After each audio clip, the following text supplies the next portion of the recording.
Ma olen Maarja Õunaste, mina ja Jim siis oleme elanud Hara külas projektkodus, nii me seda kutsume enda kodukest, sest see on tegelikult üks projekt juba aasta aega. Aga ma tahaksin rääkida tegelikult, kuidas mina üldse lõpetasin Lahemaa metsade sees ja miks. Nii.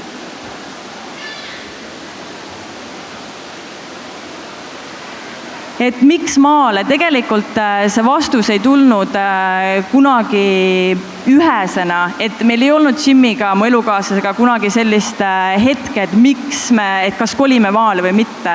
Et tegelikult see oli väga naturaalne teekond või otsus meie jaoks.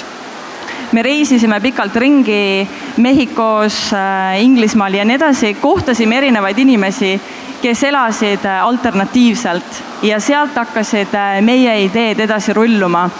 Siin üleval on näha üks nii-öelda hipibuss, mis siis sõitis ringi, aga see erinevus oli selles, et neil olid päiksepaneelid, nende buss liikus kasutatud fritüüriõli peal ja nii edasi. Meie jaoks see tundus vägagi jätkusuutlik olemine, elamine. Sellest edasi üks väga inspireeriv dokumentaalfilm, kui keegi on kuulnud Prügisõdalane, Garbage Warrior. See tõsiselt pani mingisuguse mõtte minu peas vähemalt tööle, et miks mul ei võiks olla koht, kus ei ole ühtegi pangalaenu, miks ma ei võiks elada niimoodi, et ma olen vaba võlgadest.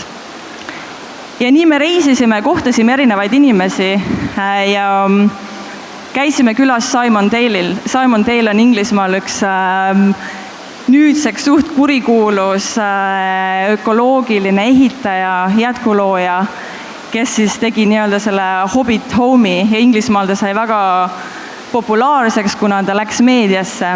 Ja kui mina käisin Simon Dale'il külas ja ma nägin, et tegelikult jah, okei, et ta on nagu kääbiku maja metsas, aga minule väga sümpaatne. Ja kui ma sain aru, et see on ehitatud 3000 euroga ja minule meeldib, mulle see, kuidas ta välja näeb, see eluviis ja kõik, siis ma mõtlesin, miks ei võiks minu elu olla täpselt samamoodi. Ja sellest siis tuligi see tõuge leida maa ja hakata ehitama. Projektkodu on siis Lahemaal, meil on seal 1939. aastal ehitatud palkmaja. 1. märtsi, siis aasta tagasi me võtsime vastu Haagis suvilas ja järjest oleme muudkui ehitanud. Aga täna me räägime ettevõtlikkusest, aga kuidas olla ettevõtlik ja kuidas luua endale töökoht maal? Et kui mind siia kutsuti, siis ma ütlesin, et tegelikult ma ei tea, kuivõrd edukas ma olen, et kuidas edukus saab mõõta. Ma olen õnnelik maal, ma olen aasta aega seal elanud ja ma olen väga õnnelik ja äksitäis ja tahan teha kõike. Aga nii-öelda majanduslikus mõttes ma ei tea, kui edukas ma olen. Arvatavasti mitte väga edukas.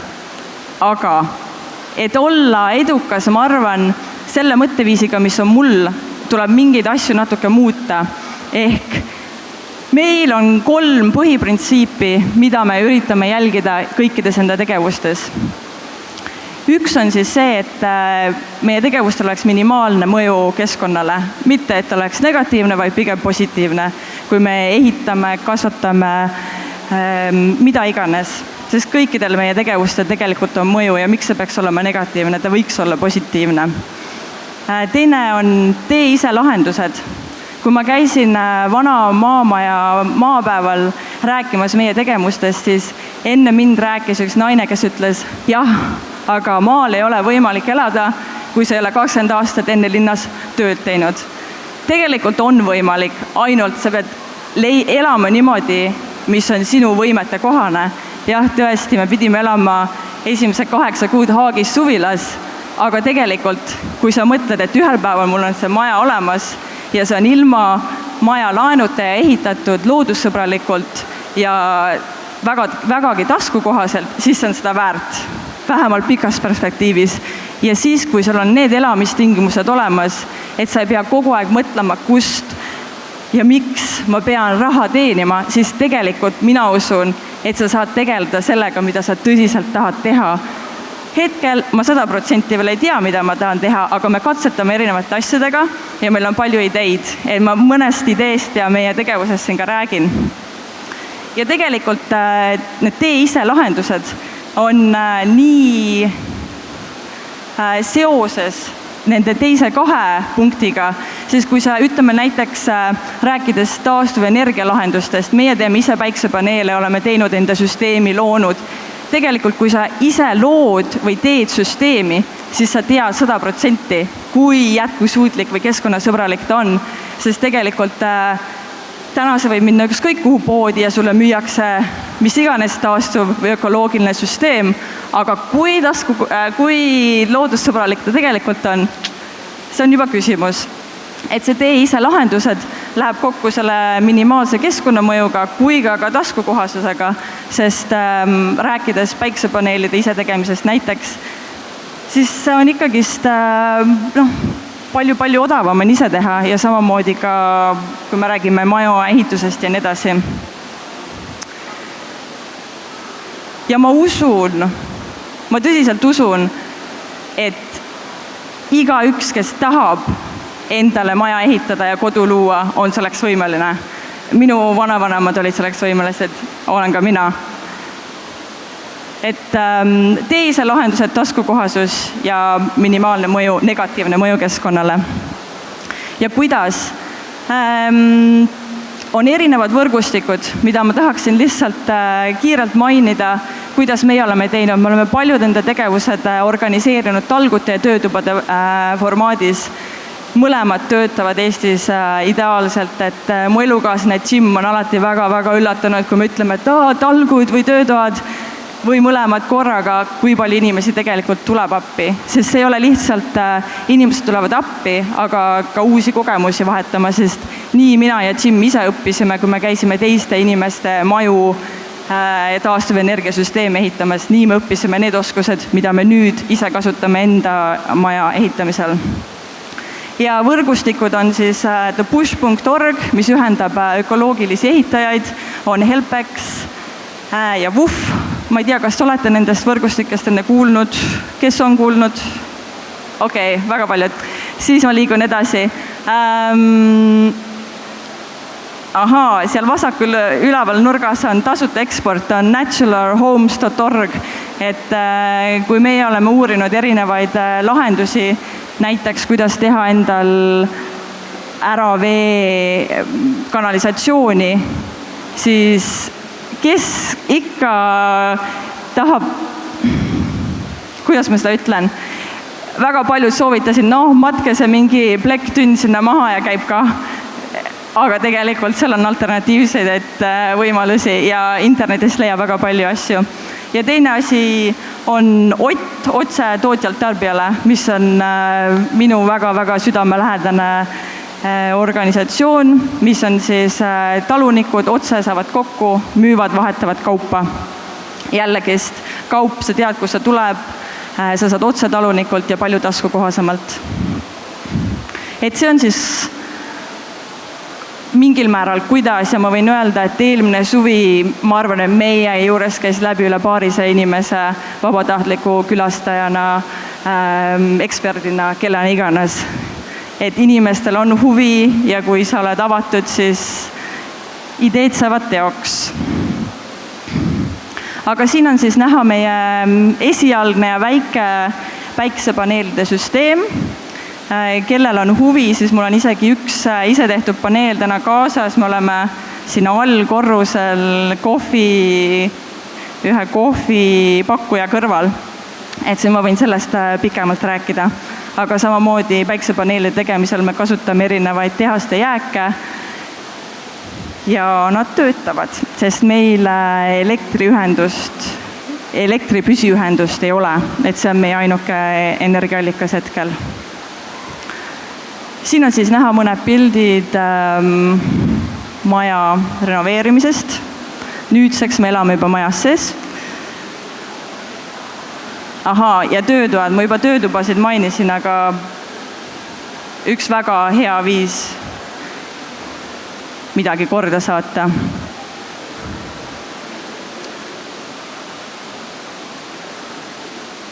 Ja rääkides, nagu ma ütlesin enne, meil ei ole veel seda firmat või kuidas olla majanduslikult 100% jätkusuutlik olemas, aga ma usun, et need ideed ja see realiseerimine tuleb. Sest kui sul on aega keskenduda asjadele, mille sa tahad keskenduda, siis see on võimalik. Aga rääkides tulevikuplaanidest, siis meil on MTÜ Economics teeb erinevaid taastuvenergia päikesepaneelide töötubasid. Väga varsti, 23. mai, meil on palkmaja renoveerimine roomattidega, mida juhendab siis Rainer Eidemiller, kui kellelgi on palkmaja ja on huvitatud, tulge. Ja teine väike projekt, millega me alustasime veebruarikuus, on kodu kohvik restoran. On rahvusvahelised restoranide päevad ja ka eelmine veebruar me otsustasime, et me avame enda kodu uksed. Tookord küll kõik tulu läks MTÜ tulevastele projektidele, kui me plaanime teha ka nüüd siis uusi restoranipäevasid, kus inimesed saavad tulla, tutvuda, millega meie teeme, aga samas see on meie väike viis, kuidas teenida raha ja olla majanduslikult jätkusuutlikum. Nii, aga siin siis on minu e-posti aadress ja ka siis selle push.orgil on meil tehtud projekti kirjeldus, ehk kuidas inimesed, kui kellelgi on huvi teist kaasa lüüa või tulla vabatahtlikuks, siis selle Pushi veebilehelt just saab selle info. Aga kas teil on tekkinud mõtteid või küsimusi?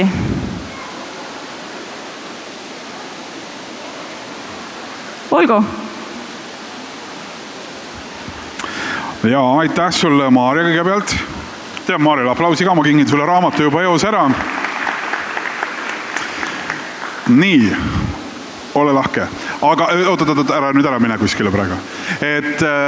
Räägi nagu paari sõnaga, et mis see teie nagu selline plaan on või kui palju te ette plaanite seda, kui palju te räägite nagu sellest, et aasta peaks valmis olema see, 5 aastaga see ja 10 aasta pärast peaks olema see.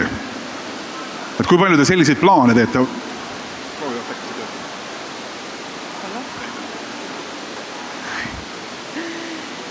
Tegelikult me oleme plaane pidanud hästi palju ja intensiivselt ja just talvekuudel ja täpselt samamoodi erinevaid äriplaane mõelnud, kirjutanud, pannud seintele ja mõeldes 1 aasta plaan, 2 aasta plaan, 5 aasta plaan. Kui tegelikult nüüd me oleme tulnud sellele järeldusele, et mingid plaanid kindlasti peavad olema, sest me praegu elame sellistes tingimustes, milles ma ei taha elada 2 aasta pärast, meil on maja soojustamata ja nii edasi.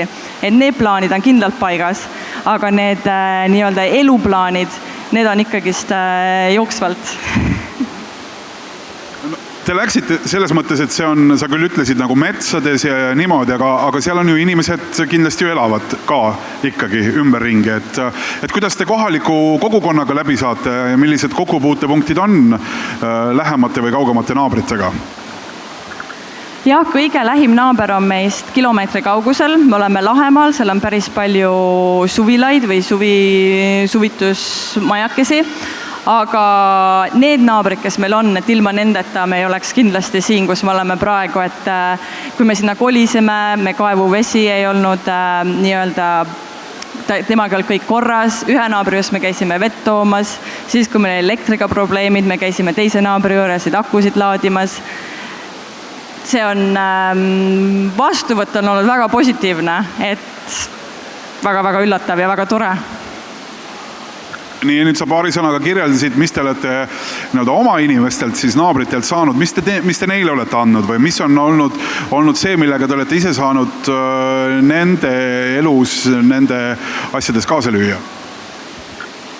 Kui aus olla, siis tegelikult väga palju me ei ole veel suutnud panustada, sest me oleme väga palju olnud meie, sellepärast et nagu ma ütlesin, alguses elasime Haagis suvilas väga primitiivsetes tingimustes ja see fookus on olnud olme, aga ma arvan, et see väga peagi muutub ja nagu see restoranipäev, mis ma rääkisin, tegelikult peaaegu kõik lähikonna naabrid tulid meile külla ja lihtsalt olime koos ja jõime kohvi, sõime kooki ja rääkisime ilmast ja olust ja see, et ma arvan, kohalikule kogukonnale meeldib, on see just, et inimesed on seal, sest inimesed ju loovad kodu ja elukoha ja miks peaks olema elu maal mitte nii täisväärtuslik kui linnas. Et see sügis ja talv mult küsiti väga palju, te olete ikka veel maal, kuidas te vastu peate?